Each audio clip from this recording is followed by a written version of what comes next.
नमस्कार साथियों, आज की इस प्रेस वार्ता में मैं आप सभी का स्वागत करता हूं। साथियों, पिछले 2 सप्ताह में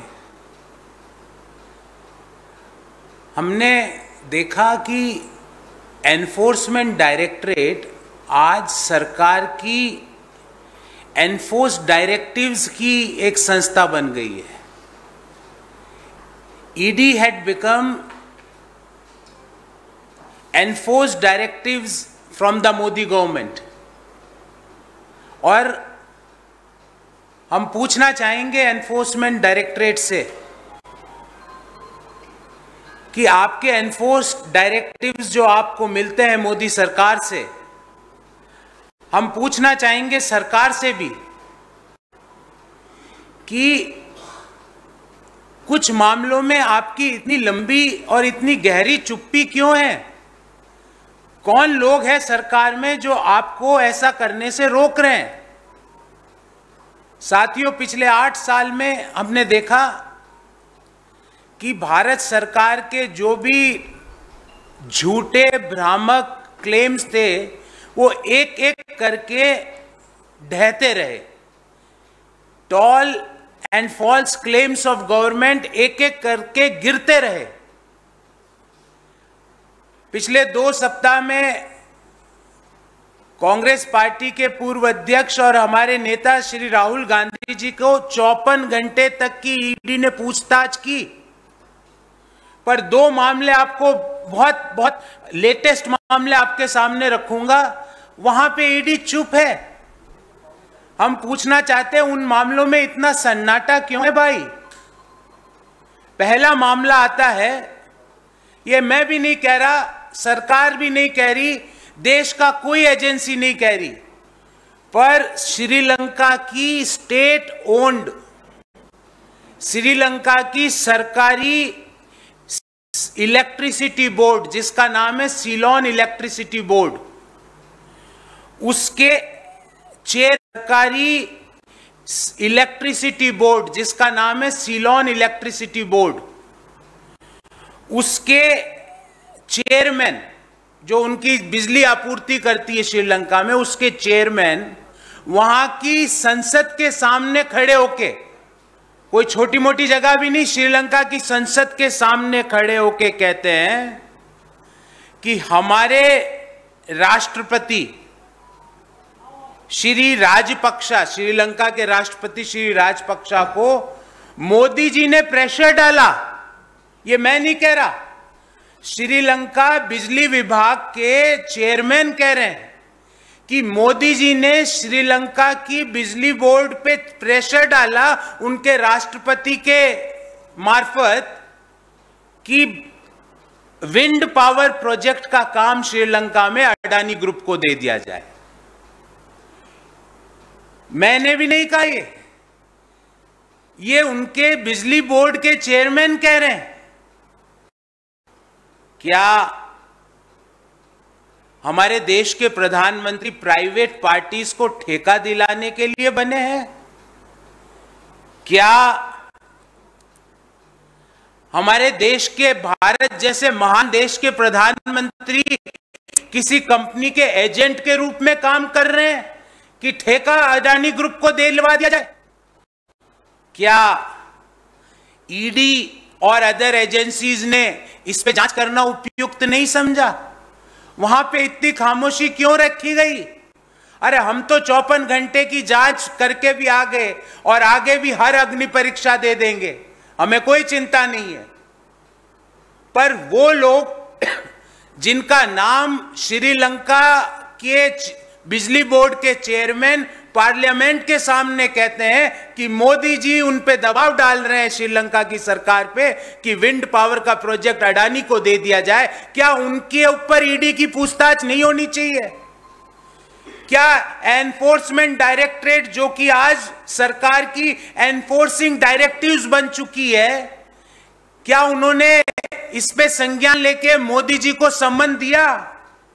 क्या इसकी जांच की कि क्या इस बात में कितनी सच्चाई है कि श्रीलंका का बिजली बोर्ड का चेयरमैन खुलेआम अपनी संसद में बोलते हैं कि मोदी जी उन पे दबाव डालते हैं उनके राष्ट्रपति पर कि विंड एनर्जी का प्रोजेक्ट अडानी को दे दिया जाए? क्या इस बात का संज्ञान ईडी ने लिया? इतना सन्नाटा उनमें इस बात के लिए क्यों रह गया? कौन उनको रोक रहा था? ये तो हो गया पॉइंट नंबर 1। दूसरा पॉइंट भी लाया हूं और 2 ही पॉइंट की बात करूंगा। जैसे ही 2014 में मोदी जी ने सत्ता संभाली, उस 2014 में सत्ता संभालते ही स्टेट बैंक ऑफ इंडिया ने एक ड्राफ्ट एमओयू बनाया और उस ड्राफ्ट एमओयू के तहत $1 बिलियन अर्थात 7,825 करोड़ रुपया, उस एमओयू के तहत स्टेट बैंक ने और दुनिया के सारे बैंकों ने एक कंसोर्शियम बना के अडानी को फंडिंग देने का सोचा। और ये कहां पे फंडिंग दे रहे थे अडानी को? ऑस्ट्रेलिया में माइंस के लिए।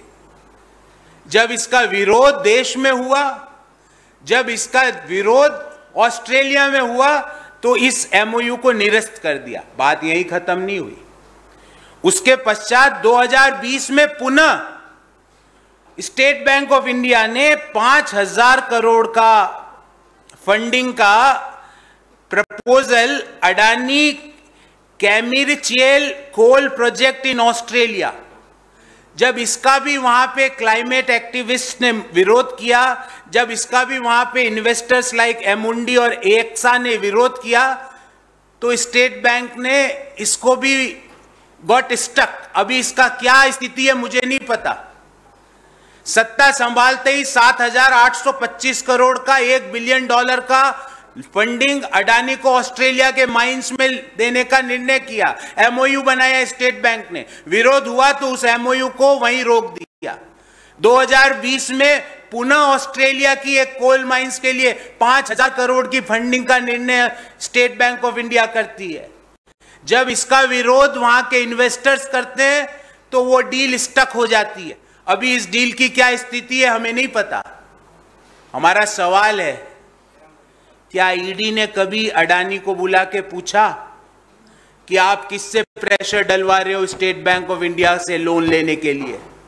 क्या ईडी ने स्टेट बैंक को बुला के पूछा कि वित्त मंत्रालय में बैठे कौन से मंत्री आपके ऊपर दबाव डाल रहे हैं कि आप अडानी को लोन दो?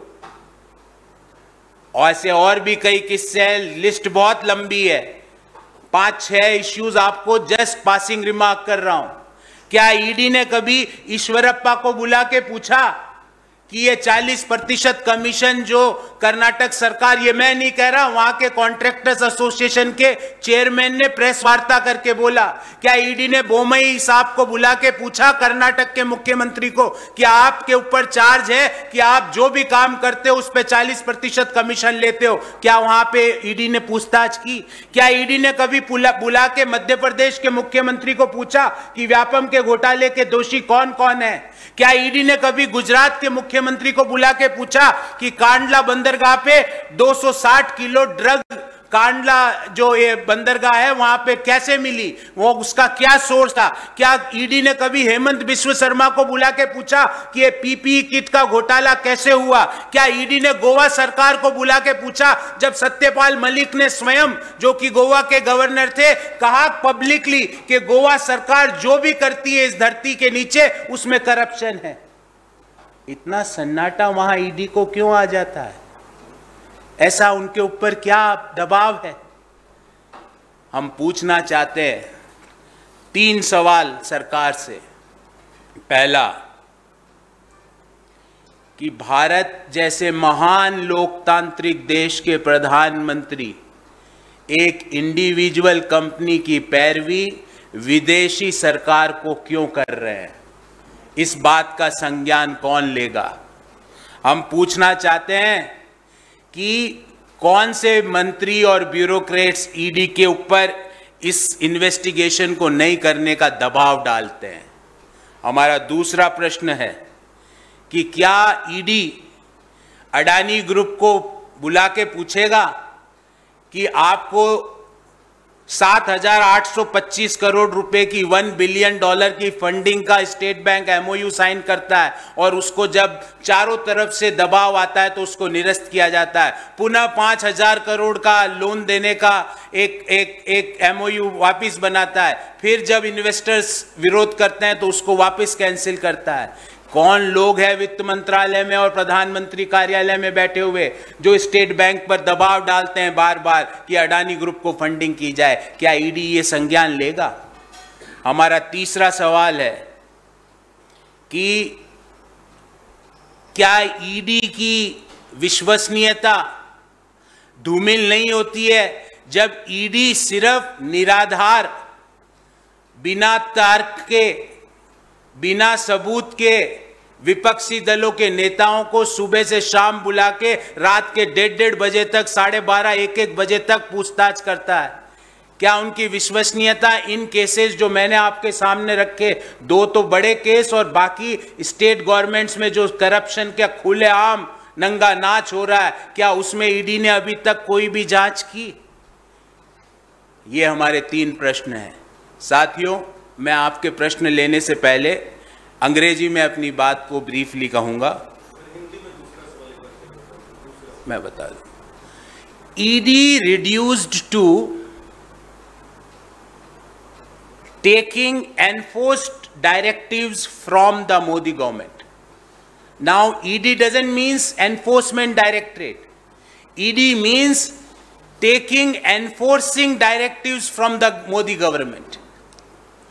All the Modi government's claims have been exposed in last 8 years, whether tall or false. The BJP government has been all about antics and no substance. When its incompetence is showing across all spheres, it has yet again resorted to a cheap tricks. The questioning of Shri Rahul Gandhi ji by the ED over the last few days is a clear case of maligning his reputation and a mere political stunt. All the central agencies have been reduced to pawns in the hands of the government. All these agencies has been queuing up to collect their blindfolds only to make mockery of themselves. This is a series of events that the country is witnessing, where a once reputed agency like Enforcement Directorate can't be no longer be called as Enforcement Directorate, but is busy in taking enforced directives by the central government. And today I wish to bring 2 such instances. Instance number 1. The chairman of Sri Lankan state-owned Ceylon Electricity Board, before a parliamentary panel, claimed that Honorable Prime Minister country pressurized Sri Lankan President Shri Rajapaksa to award a wind power project to Adani Group. This is perhaps the first and only incident in the history of our country that allegations of such nature has been leveled against the Prime Minister of our country. Our point is that why did Prime Minister Modi ji want to pass an undue favor to a private individual? Why did Prime Minister Modi ji lowers India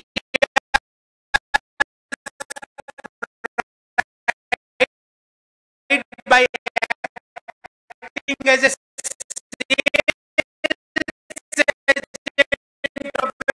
private individual?